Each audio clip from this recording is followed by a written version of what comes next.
Hello everyone, this is Dipang Ahari, Assistant Professor of English Literature.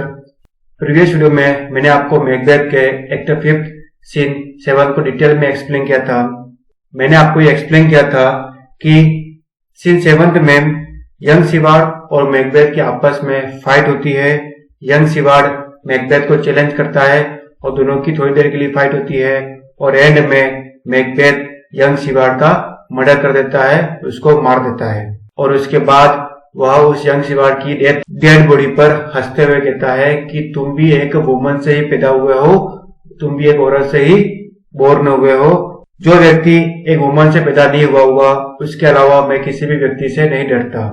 और उसके बाद हमें दिखाया जाता है कि मेलकॉम ओल्ड सिवार्ड के साथ कासल में एंट्री करता है और मैकडफ भी मैकबेथ की तरफ ही बढ़ रहा होता है।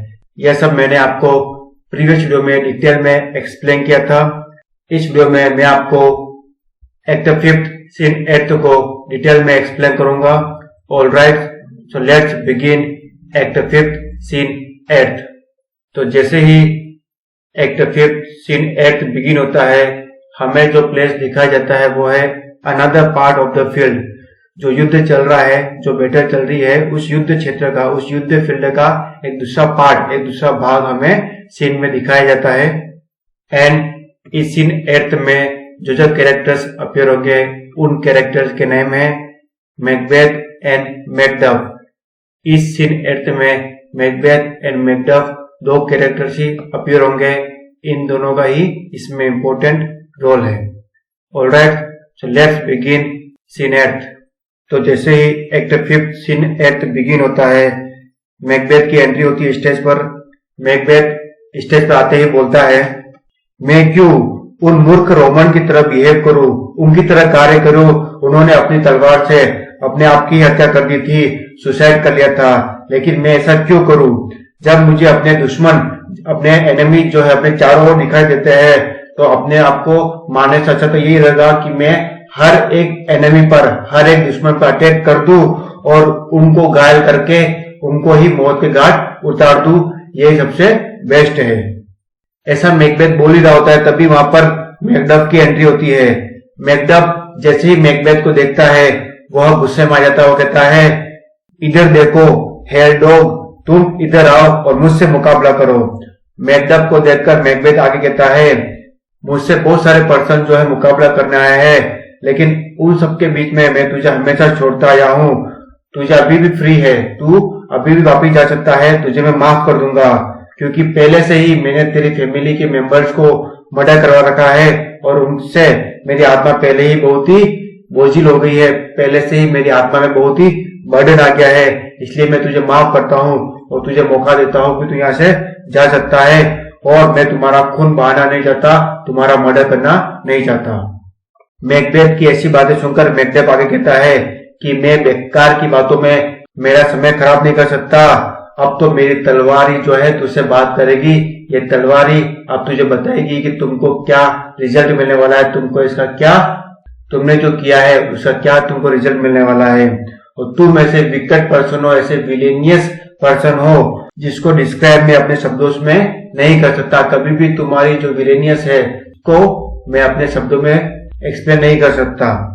ऐसा कहते ही मैकडफ मैकबेथ पे अटैक कर देता है और वो दोनों फाइट करना शुरू कर देते हैं। मैकबेथ कुछ देर तक मैकडफ से लड़ता रहता है। कुछ देर मैकडफ से लड़ने के बाद वो कहता है, तुम बेकार ही अपनी पावर वेस्ट कर रहे हो। जिस प्रकार तुम हवा में चलाकर किसी को घायल नहीं कर सकते, उसी प्रकार तुम मुझे भी घायल नहीं कर सकते, तुम मेरा भी खून निकाल सकते। चाहे तुम कितनी भी कोशिश कर लो, उस तरह से तुम मुझे घायल कभी नहीं कर सकते, कभी भी तुम मुझे मार नहीं सकते। और आगे मैकबेथ कहता है, इससे तो अच्छा यही रहेगा कि तुम्हारी तलवार की धार उन लोगों पे पड़े जिनको कि मारा जा सकता है या घायल किया जा सकता है, लेकिन तुम ये तलवार मुझ पे मत चलाओ, क्योंकि मुझे कोई भी मार नहीं सकता है, कोई भी घायल नहीं कर सकता है, क्योंकि मेरी लाइफ तो एक मैजिक स्पेल से द्वारा प्रोटेक्टेड है। और वो मैजिक स्पेल ये है कि मैं तो ऐसे किसी भी व्यक्ति से, ऐसे किसी भी पर्सन से नहीं मारा जा सकता जिसका बर्थ जो है एक वुमन की वोम से हुआ हो। वुमन से हुआ हो, ऐसे किसी पर्सन से मैं मारा नहीं जा सकता। मैकबेथ की यह बात सुनकर मैकडफ जो है एक बीटर रिडिक्यूल करते हुए आगे बोलता है, तुम्हारे मैजिक को तुम्हारे लाइफ में निराशा नहीं लानी चाहिए थी, क्योंकि जिसने भी तुमको ये कहा है, जिसने भी तुम्हारी सेवा की है, उसको तुमको ये बता देना चाहिए था कि मैं किसी भी औरत से नेचुरल तरीके से पैदा नहीं हुआ हूँ। मैकडफ को तो समय से पहले ही उसकी माँ के वोम से चिरकर गर्भ से पेट चिरकर निकाला गया था, तो मेरा बर्थ जो है वो नेचुरल प्रोसेस से नहीं हुआ है, इसलिए मैं एक औरत के द्वारा पैदा हुआ, एक औरत के द्वारा नेचुरल तरीके से पैदा हुआ व्यक्ति नहीं हूँ। जैसे ही मैकडफ ऐसा कहता है, ऐसी बातें सुनते ही मैकबेथ जो है वो निराश हो जाता है, बिल्कुल ही हेल्पलेस हो जाता है, होपलेस हो जाता है। मैकबेथ निराश होकर, होपलेस होकर आगे कहता है, मुझे इस प्रकार की बात बताने के लिए तुमको मैं कर्ज देता हूँ, क्योंकि तुम्हारी बातों से, तुमने जो भी कुछ कहा है उससे मेरी जो ब्रेवरी थी, जो साहस था, वो सब कुछ तुमने मेरा हरा दिया, तुमने बिल्कुल खत्म कर दिया है। और अब तो मुझे लगता है और मुझे कहना चाहिए कि किसी को भी जो भी विशेष प्रेडिक्शन करे, भविष्यवाणी करे, किसी को भी उनकी भविष्यवाणियों पर, उनकी प्रेडिक्शन पर कभी भी ट्रस्ट नहीं करना चाहिए, कभी भी बिलीव नहीं करना चाहिए। वे हमेशा दो तरफा बातें कहती है, डबल स्टैंडर्ड में बातें कहती है। जब वो बोलती है तब हमें लगता है कि वह सच बोल रही है, लेकिन वो बातें सच होते हुए भी इस तरह से झूठ होती है कि हम उसमें धोखा खा जाते हैं, डिसीव हो जाते हैं। वे विचेस इस प्रकार कोई भी भविष्यवाणी करती है कि उनकी बातें बिल्कुल सच लगती है और ऐसा लगता है कि हम हमेशा विक्टर ही अचीव करते रहेंगे। लेकिन जब भी मुसीबत आती है, जब भी ट्रबल आता है, तो उनकी भविष्यवाणियां धोखा दे देती है और किसी भी तरह से उनकी भविष्यवाणियां जो है झूठी साबित हो जाती है। और फिर आगे मैकडफ को कहता है, अब मैं तुमसे लड़ाई नहीं लड़ूंगा। तो मैकबेथ को डरपोक बुलाते हुए कहता है, ओ कायर, ठीक है, तू अपने आप को मेरे साथ, मेरे आगे सरेंडर कर दे और हम तुमको एग्जीबिशन की तरह लगा देंगे, एक वस्तु की तरह, एक ऑब्जेक्ट की तरह जिंदा रखेंगे और तुमको एक प्रदर्शनी में दिखा देंगे और हम तुमको एक मॉन्स्टर की तरह दिखाएंगे, एक ऐसे मॉन्स्टर की तरह जो बहुत ही अत्याचारी था।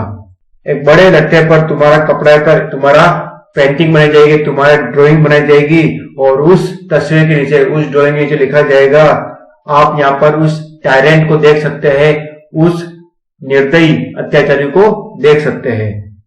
मैकडफ की ऐसी बातें सुनकर मैकबेथ को गुस्सा जाता है। फिर आगे वो कहता है कि उस लड़के मेलकॉम के पैरों के सामने धूल चाटने और सभी लोगों के कर्जे से, अभिशापों से बचने के लिए मैं कभी आत्मसमर्पण नहीं करूंगा, कभी भी किसी के सामने सरेंडर नहीं करूंगा।